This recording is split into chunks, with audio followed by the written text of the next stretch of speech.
පෘථිවියක් දූෂණය වෙයි. හැප්පුණා අයියේ හොස්පිටල් එකක් තියෙන කොහෙද කියලා කියන්නකෝ.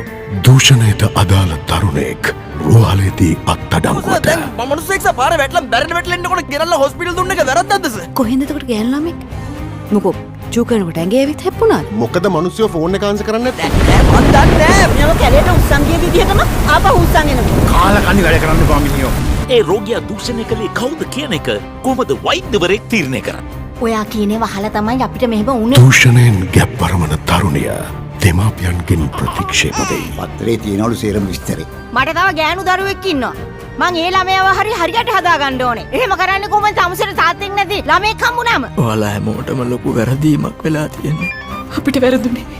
මට වැරදුනේ. දැන් කොහොමත් ඇබෝෂන් එකට දරුවා මෝරලා වැඩි. අනේ සර් මොකක්ම කරන්න බැරිද? මන්නම් බලාගෙන ඉන්නේ බබා හම්බෙනකම්. සුද්දන්ට දීලා සල්ලි ගන්න. තමුසේ ඕන දේ මට කරන්නේ තමුසේගේ ජීවිතේ බේරගන්නද? පන්නකලවා මෙතන යන්න. මට කොමු එක කතා කරන්න ඕනේ.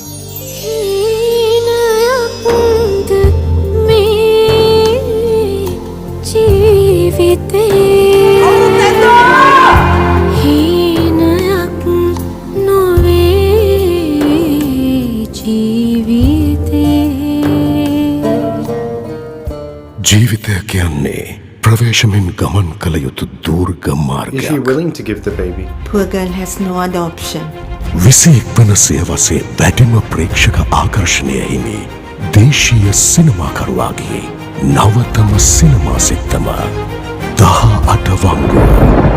ආචාර්ය සෝමරත්න දිසානායක අධ්‍යක්ෂණය, ආචාර්ය මාලන් ෆ්‍රැන්සිස් පීටර්සේ නිෂ්පාදනය. තිරගත වනතුරු ඉවසන්න.